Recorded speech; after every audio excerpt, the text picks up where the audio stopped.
कुछ जीवन होते हैं जो केवल अपने लिए नहीं जीते, वे चलते हैं तो साथ में युग को दिशा दे जाते हैं। वो बोलते कम हैं पर उनके कर्म गूंजते हैं। वे दिखते साधारण हैं पर उनके कदमों के निशान प्रेरणादायक बन जाते हैं। आज हम एक ऐसे ही दिव्य रथी के जीवन का अवलोकन करने जा रहे हैं, जिनका जीवन सेवा, त्याग और तपस्या की जीती जागती मिसाल बन गया।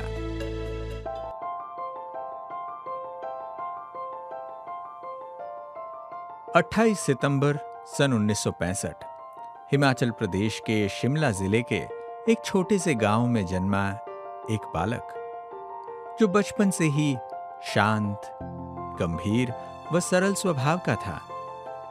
इस बालक का बचपन से ही आत्मिक मूल्यों और आध्यात्मिकता के प्रति विशेष झुकाव रहा। यही कारण था कि मात्र 9 वर्ष की आयु में जब उनका अपने पूज्य बड़े भाई बीके रेवादास के साथ पहली बार ब्रह्मा कुमारीज के सेंटर पर जाना हुआ, तो वहां का वातावरण देख वह मंत्रमुग्ध हो गए। वो क्षण केवल उनके बाल्य जीवन की घटना नहीं थी, बल्कि उस दिव्य मार्ग की पहली सीढ़ी थी जिन पर स्वयं परमात्मा की दृष्टि थी।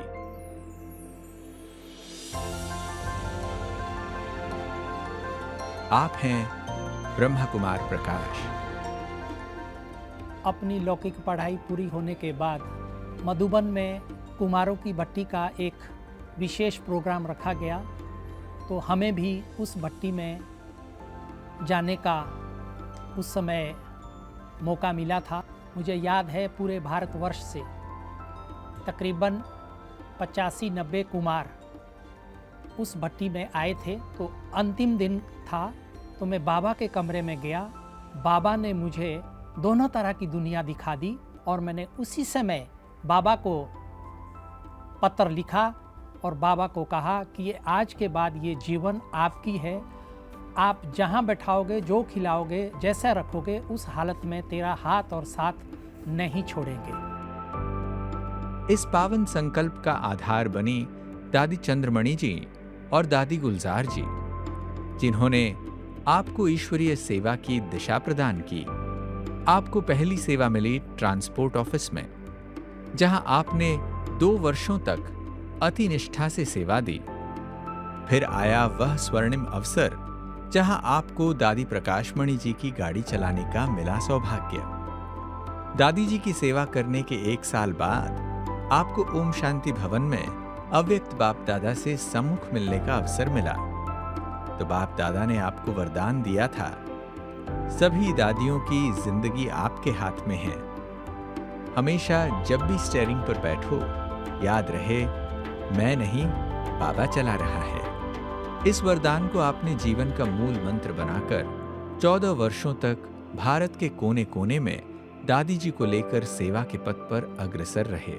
शुरू से लेकर के उन्होंने बहुत भावना से, प्रेम से ईश्वरी सेवा की है, और वो भी ऐसी दादियों के वाहन जिनकी भगवान भी महिमा करते हैं। बाबा ने कहा था सभी दादियों की जिंदगी आपके हाथ में है। हमेशा जब भी स्टीयरिंग पर बैठो, मैं नहीं, बाबा चला रहा है। 14 साल दादी के साथ रहा। गाड़ी खराब होना तो अलग बात, टायर पंचर तक नहीं मेरा।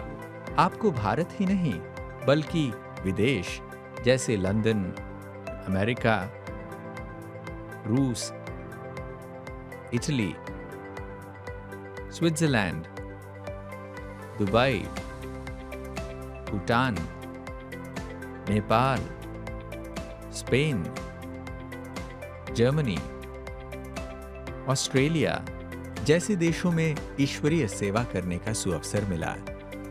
एक के बाद एक बाबा की श्रीमत पर चलते रहे। वर्तमान में आप हेडक्वार्टर मैनेजमेंट कोऑर्डिनेटर कमेटी के सदस्य हैं।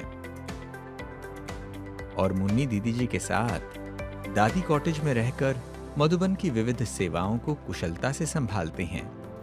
प्रकाश भाई बहुत मेहनती है। हर संकल्प, हर श्वास, हर शक्ति से फुल सेवा करते हैं। दादी प्रकाश मणि जी के बहुत नज़दीक थे और उनके साथ भी इन्होंने काफ़ी बरस बिताए हैं।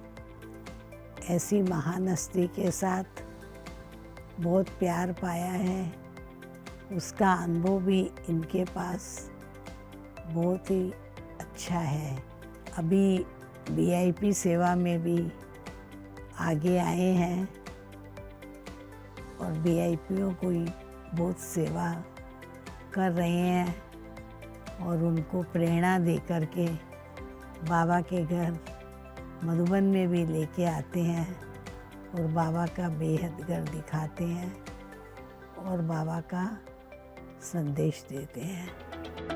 आपने न केवल आध्यात्मिक सेवा की बल्कि स्थूल व्यवस्थाओं में भी बेमिसाल योगदान दिया। उन्होंने इस यज्ञ में अच्छे अच्छे लोगों को ले आने के लिए भी प्रयास में सफल प्राप्त किया।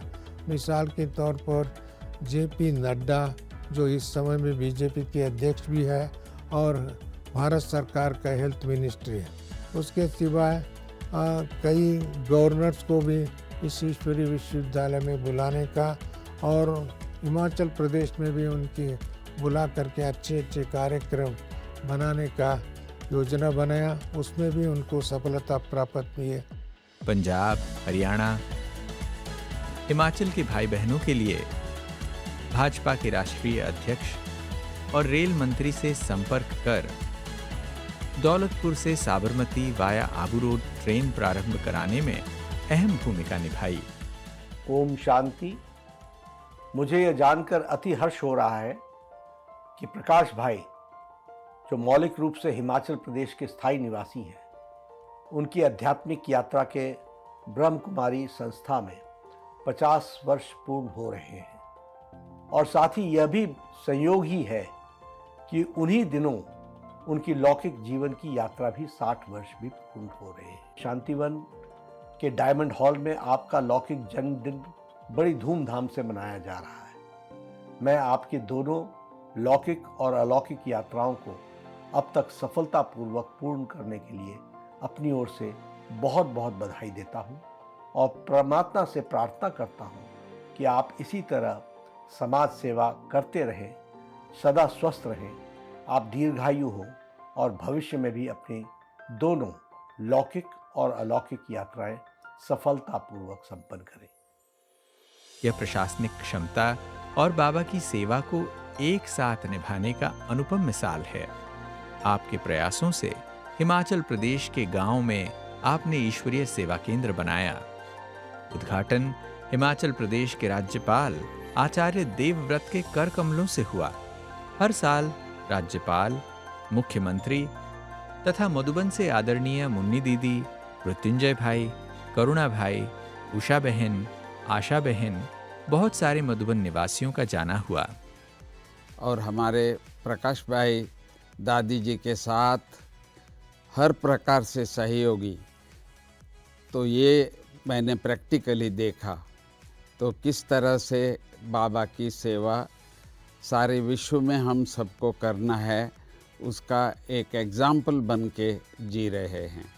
ऐसे व्यक्तित्व दुर्लभ होते हैं जिनकी उपस्थिति से स्थान भी तीर्थ बन जाते हैं। आज भी आप मधुबन में बाबा की याद, दादियों की शिक्षा और ईश्वरीय श्रीमत को लेकर प्रत्यक्ष व अप्रत्यक्ष रूप से हजारों आत्माओं को प्रेरणा दे रहे हैं।